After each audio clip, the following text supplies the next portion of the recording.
My number 4, I'm going with the Hogs, okay? Here's the deal. The Hogs played TCU. Remember, a year ago, they won in double overtime, had a 20-6, 20-7 lead in the game and let it slip away. They got going too fast. This is another big game for them. They've got a week off before they play again.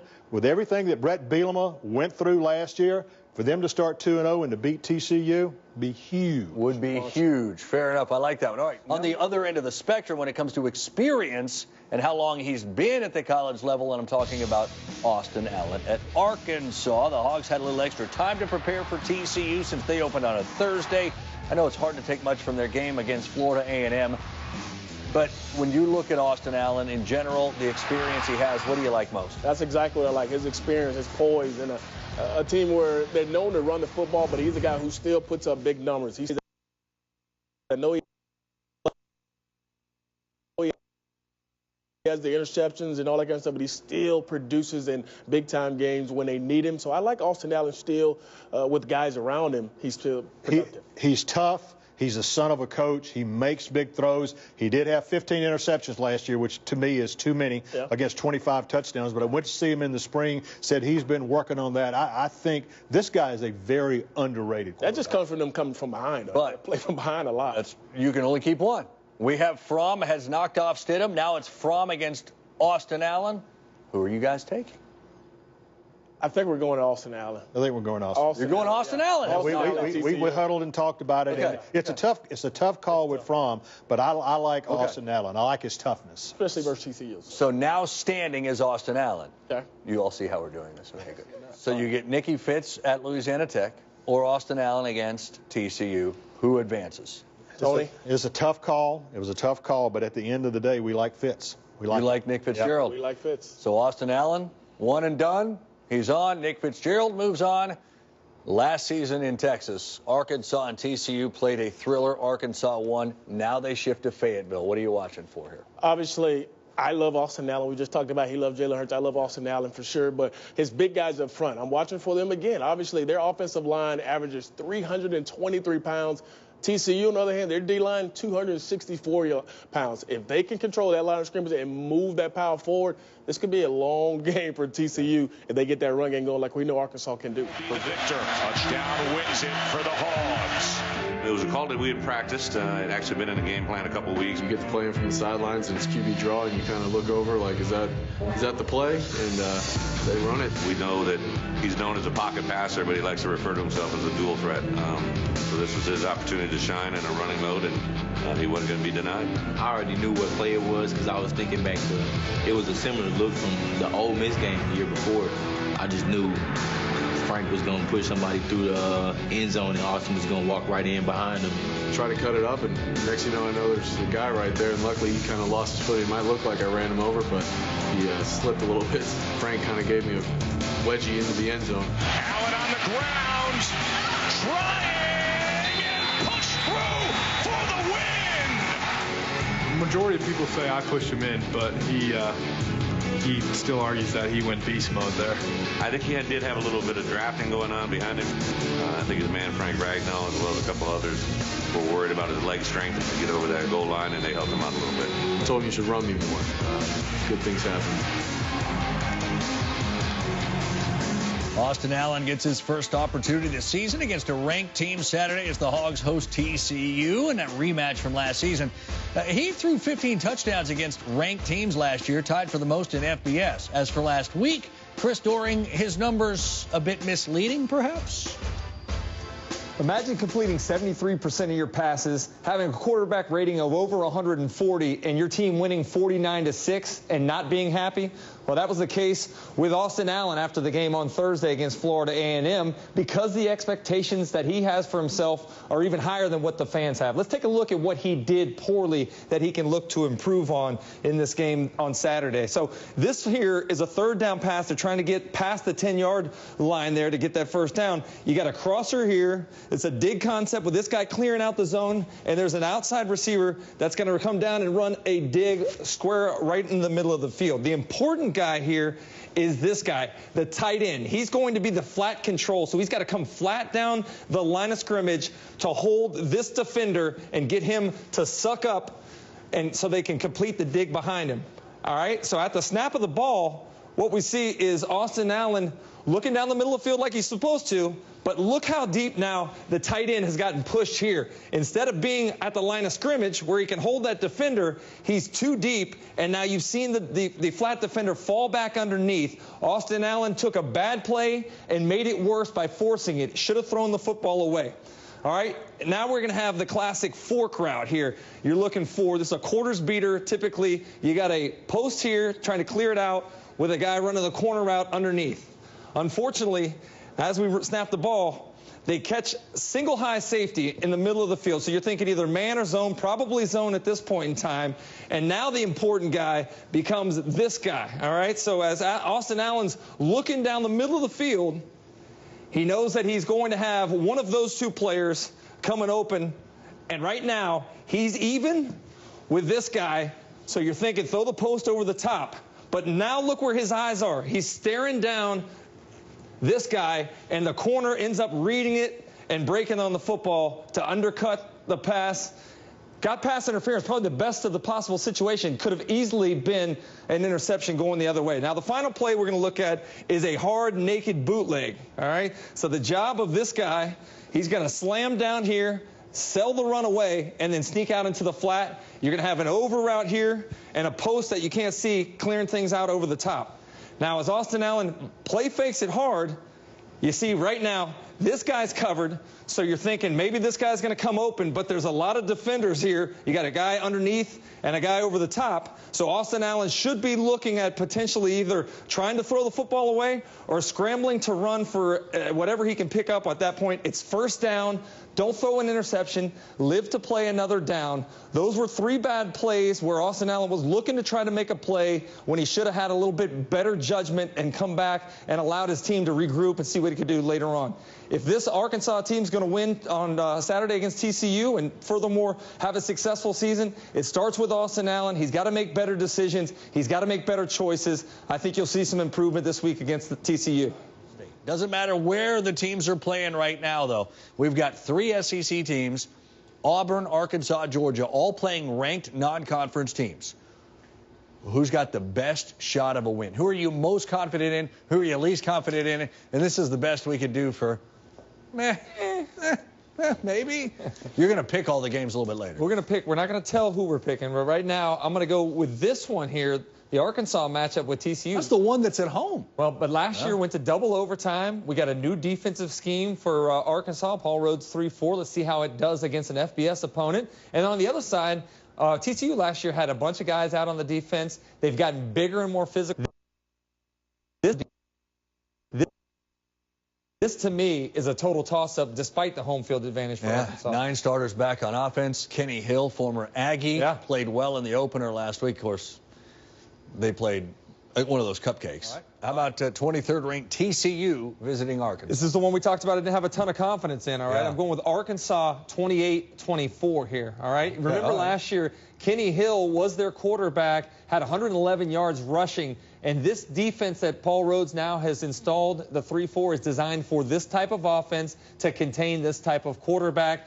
It comes down to, do you trust Paul Rhodes' defense? I thought they played well last week. They were aligned, and they got in, played fast. And do you trust Kenny Hill over Austin Allen? I'll take Austin Allen in this one. I might get some Big 12 hate for this, but there is this sort of mantra that says the Big 12 doesn't play defense and they have these great offenses. So when you think about this game as Austin Allen and Arkansas faces off against TCU, should the SEC be beating the Big 12, Paul?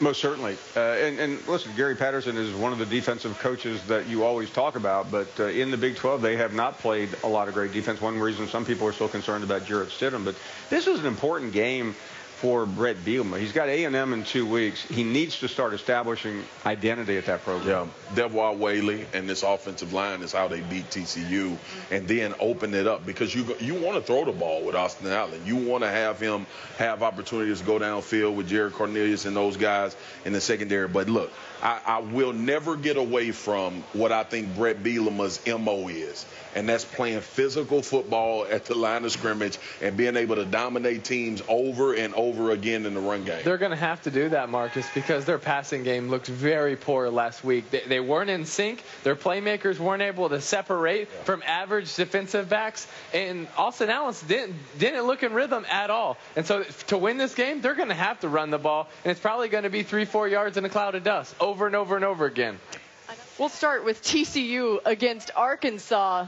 Opportunity for a big statement for Arkansas, Tim. It is an opportunity. I just don't think they're going to get it done. I'm going with TCU because the passing game is not there for Arkansas right now, and so they're going to have to do it running, and I think TCU stops the box, and I think TCU wins it in. I'm going Arkansas. I think Brett Bielema is going to try to, if he can throw the ball downfield, he's going to bring that 2 tight end set back, and he's going to really see if the Big 12 can stop the run. Kenny Trill. This man in Arkansas, and I think, sorry, Tim, I hope you're not mad. Arkansas is going to win this game. I saw Steve Spears down there this morning. So TCU and Arkansas. The one thing we know about Kenny Hill is, he can throw the ball. He threw 13 interceptions last year, though. He threw 4 touchdowns, no picks a week ago. He's going to have to continue that if they're going to upset Arkansas. And to me, you got to keep Austin Allen upright because he's one of the best quarterbacks in the SEC, guys. Hey, we mentioned what a tester it is for the Big 12 in this game today, Oklahoma and Ohio State. Pretty significant. TCU and Arkansas, too. Yep. Hogs beat the Frogs last year. Gary Patterson says their D needs to make a statement. Their D does need to make a statement because we've talked about this defense year in and year out, and we give Gary Patterson a lot of credit, rightfully so. Their defense has been pretty bad the last several years. Yeah. So it's time for them to step up, new faces. Obviously, the physicality of Arkansas, you know what they're going to bring to the table, but they also can play action pass. So I want to see TCU. Are they legit in the Big 12? This will tell me that today. But you think about Big Brett Bielema, and you think of those linemen, and you think of the running game. But this quarterback's, it's a different game. I mean, Austin Allen, they're going to throw the football. And just when you load up the line of scrimmage, as David just said, play action on 1st and 10, take some shots downfield to kind of set up their running game. But I think people have forgotten that Kenny Hill still plays college football. This might be a day that we are reminded that I think TCU is a threat in the Big 12. And I think Kenny Hill and I think the athletes around him, I think they're going to give Arkansas fits. No, I agree. I think Kenny he has to protect the ball, though. Last week, no interceptions. Obviously, a year ago, was a 13 picks. It was a huge problem for them. I think if he protects the ball and just plays within the offense, because he's such a talented quarterback, he wants to go out there and make every play. And you have to calm him down, take the plays that the defense gives you, and then, let the playmakers do what they do. But I do think that Arkansas's physicality is going to be an issue for TCU. I think Arkansas's secondary, too. They just lost their best corner, now playing true freshman. Yep. That's a big deal against TCU that wants to spread it out and throw it all the yards. So I think TCU's going to get some points. I think we got a little bit of a shootout like we did a year ago. Yep. Be interesting. Never forget this, though. Kenny Hill is a hog butcher. 2 games against Arkansas in his career. He's thrown for an average of more than 375. One of those was when he was at Texas A&M. Last year, of course, he butchered that throat slash last year too. Otherwise, it would have cost him the game too. We've tried to move past that, but and so all those types of things that Kenny Hill has to show some maturity if they're going to make a run at the Big 12 championship. There's actually a gesture for sign language to some of the charity work that he does, but they thought it was a throat slash. Oh, really? Yeah. Seriously? Yeah. Bryant-Denny Stadium on ESPN2 today. My apologies, sir. This looks like TCU and Arkansas. Second year in a row I've done that. They'll love me in Iowa City. Yes, sir. TCU and Arkansas, SEC Big 12. What do you think? I tell you what, I want to go with TCU. I think Kenny Hill's going to have a big game. I just like Arkansas's physicality. I think they're going to just edge them out in the end. So I'm going with the Razorbacks in the close one. I'm going Arkansas. I think TCU could jump out ahead. They get out ahead of Arkansas. Yeah. I think they can keep pace. I think TCU will win it. I like TCU big in this one. Okay. Can I say not so fast to him? Yeah. He's so big. He is big. Watch out now. Not so fast. Look like he's still wearing shoulder pads, right? Sweet pig stuff at all. You're going with Arkansas? Yeah, Arkansas. This is another little bit of a payback for me because remember, Arkansas and TCU played early last year. TCU self-destructed. They had mistakes that cost them that game. I think Kenny Hill does do it. I think we're going to see a better TCU defense this year. Light wind and a sellout crowd of 72,000. The series history 70th all-time meeting. And, of course, most of those were back in the old Southwest Conference. But they did play a year ago to that thrilling double overtime. And then there's the series history between Patterson and Bielema. Exactly. A Rose Bowl game when Brett was still at Wisconsin. Both of them came down to it right at the last play of the game. TCU won the toss and deferred. So they'll kick away to the Razorbacks to start our season on CBS. Cole Bunsey to kick, and that is Deion Stewart at the goal line. He'll take it a yard deep. Stewart out across the 25. It's all coming back, though. Flags all over at the 20-yard line.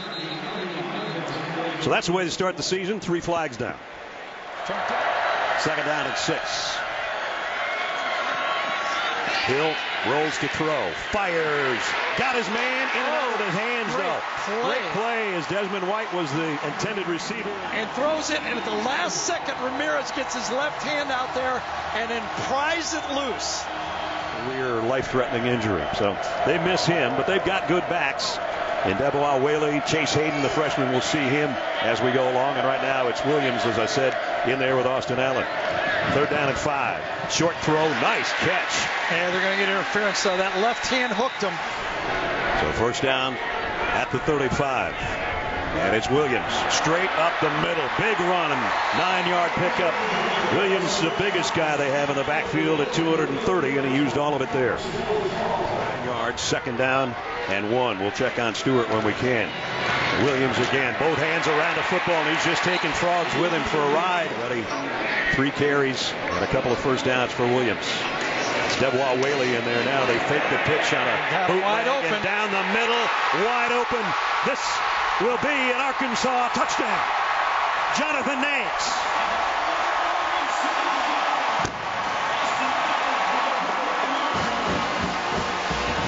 And boom, he's by Nico Small, and it's an easy pitch and catch and a big play. And it's not like TCU wasn't ready for that.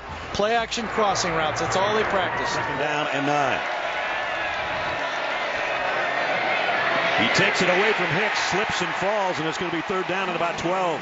T.J. Smith was there to make sure Kenny Hill didn't get away. And he's got a lot of experience with this offense being in the Big 12. Absolutely. Former head coach at Iowa State. Hill pump fakes once. Plenty of time. And now fires down the middle, and he overshot everybody. I think maybe Desmond White was the intended receiver. It's fourth down. Yep. Now in a pistol set. Play action. Hill wants a big one. Down the middle. And it's intercepted. Picked off by Santos Ramirez. Coming the other way. Garrett, for the second time, a great defensive play in the secondary. Yes, watch how open the receiver is as he goes off. Now stop it right there, okay? If you'd have cut across straight, I think he has it. But watch how he fades on the play. When he fades, you're able to cut underneath the ball and make the interception. Not a great throw, I'll tell you. But the receiver did not help it. Kevontae Turpin really fast, but not a disciplined route. That was a 50-50 ball that goes Arkansas's way. And, of course, the hold. 2 tight ends, high backfield, and it's still a pass. And it's Allen, and he got it out to his tight end, Patton, on the run. And he blasts through the sideline at about the 25-yard line. First down. Blitz. Watch him take on the blitz right here. That's what gives the time for Austin Allen to make the throw. Takes it on, doesn't have to be pretty, enough to allow the tight end to get there and make the positive play. They fake it to Whaley. And now they're going to throw it out in the flat to the other tight end, O'Grady. And O'Grady on a rumble down inside of 15. And a first down, Arkansas. Extra points last week. And he'll try from 23 yards away. And a kick is no good. Well, they had kicking problems a year ago, and they pick up right where they left off. And that will make a coach do that. That's exactly right. They exchange a big guy for a little guy.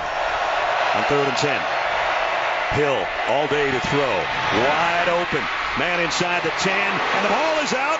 Did it go out of bounds, though? It did. Before it was recovered, I think it went out of bounds. At the 4-yard line, 1st and goal, it was Sean Nixon that made the catch. 2nd down and 20. Kyle Hicks will try to pick up some of it, but he's going to lose another one. And this is really important for this. That penalty was huge. That fast. Sure I did. You were right. That won't last, though. Keep that in mind. Blake Johnson, end over end punt. Let's see if they can down this one inside the 10. You know, in the span of 12 days last month, we lost 3 of the greatest coaches in the history of this game. Dick McPherson, Eric Parsegian won a national championship at Notre Dame, and then the guy that roamed the sidelines here in Fayetteville for so many years and won a national championship as well in 1964, Frank Broyles, who passed away last month. Those guys just 6 days apart in passing. Frank was 92. There's what he did here in Fayetteville, longtime athletic director, longtime analyst with our friend Keith Jackson, for that matter, and this is what the band did at halftime. Pretty cool. Frank Broyles, who passed away at 92. 3 legends. And then about a week ago, we lost Rolly Massimino and Jed Heathcote in the same week. Frank Broyles Field here in Fayetteville. As we start the third quarter, TCU will have the football first. Connor Limpert to kick. And TCU is going to bring it out. Got to get Turpin on the ground instead of way out where they would have been without the penalty. Is Kenny Hill, the quarterback. And he throws it out in the flat. Immediately going to be about a 2-yard gain. It's fumbled out of bounds. Here's a tasty morsel for you. Back in 1909, following a big win over LSU, Arkansas football coach Hugo Bezdak called his team, then known as the Cardinals, a wild band of Razorback Hogs.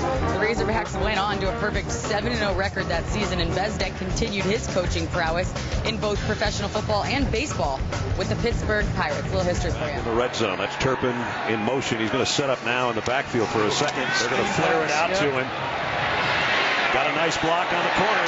Puts the brakes on, and then they put the brakes on him at the 17. TCU trying to take a 2-touchdown lead. And the ball is on the ground. It's still out, and Arkansas, I think, has it. I think the center misfired on it. Kristen Guidry has it for Arkansas. You fan right there. Looked like it hit his own leg when he tried to snap it. Or he slipped out of his hand or something. I mean, it's not like TCU goes under center. Usually when that happens, you'd say, well, maybe the center thought the quarterback was center-quarterback exchange, but they don't do that. It had to have slipped. A huge play by Guidry anyway, and now Arkansas, even though they're in a hole, for what probably should have been a touchdown. Hill, quarterback draw, trying to get away from the red jerseys and can't. That is 4th down. 8 possessions today. 5 of the first 7 have been 3 and outs. That's not good. No.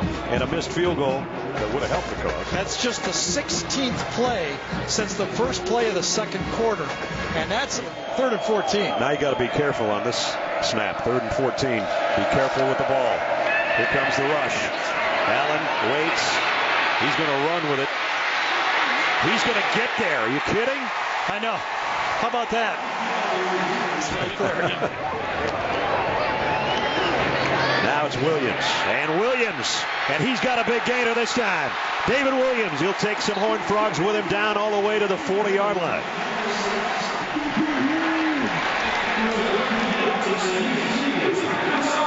Nice opening off the left side, and then follows his blockers, then turns on the speed, and back-to-back plays are the 2 biggest runs of the day. Williams stays in there as a single setback, and he's going to get the toss. Will he get some blocks, though? Yes, he did. Almost 10. It's actually Cantrell now. He goes out on the left side. They're just going to go straight ahead with Whaley. Still on his feet. It's 1st and goal, Arkansas. Single setback, 3rd and goal at the 2-yard line. They fake it to him. Austin Allen lobs it, end zone. He's out of bounds. He was. Cantrell, the tight end, he caught it, but his feet were out of bounds. Headland from 20. Oh, and he hit the left upright. My goodness. Oh. The 49-yard line. Kyle Hicks follows his blockers, trying to cut it outside. A nice job by Dre Greenlaw. Kenny Hill approached that level, so it's kind of yin and yang here. Here's a play that's worked well today, but it doesn't this time. Darius Anderson brought down, and it's Sosa Agim.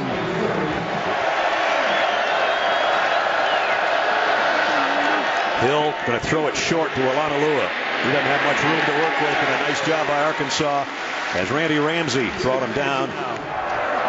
Can they go slow and get a first down? Play fake. Hill looked like he wanted to throw. He still does, I guess. And now he's going to go down. 4 guys get to him, led by Kevin Richardson. Brought the house that time from the edge. Kevin Richardson flushes him, and then he cleans him up at the end of it. if Arkansas is to have a chance. But this guy has been the man. 15 carries, 106 yards, and probably the capper in this game. Touchdown, TCU. That they bought. Pretty scoreboard. So it's ugly, too. You get this beautiful scoreboard, and unfortunately, you got to put up these stats. That 33-22 is deceiving. Time of possession. Here he comes. Shewo Alanalua, his second touchdown is 28-7. How about Arkansas at TCU? Razorbacks, of course, won a thriller in Fort Worth a year ago. On the little rollout, Austin Allen throws, finds Jonathan Nance. JUCO transfer for the touchdown, 7-7 game. I thought that was a really great throw. Again, going across your body. He's rolling to his left off a boot. He was able to connect. I thought that was big time. Then Darius Anderson. Whoa, TCU big in the second half. Arkansas wasting opportunities. Cole Hedlund, kicker, missed a couple of chippies, and TCU gets the better of Arkansas. Now the Razorbacks have 2 weeks to think about that before they play A&M. Meanwhile...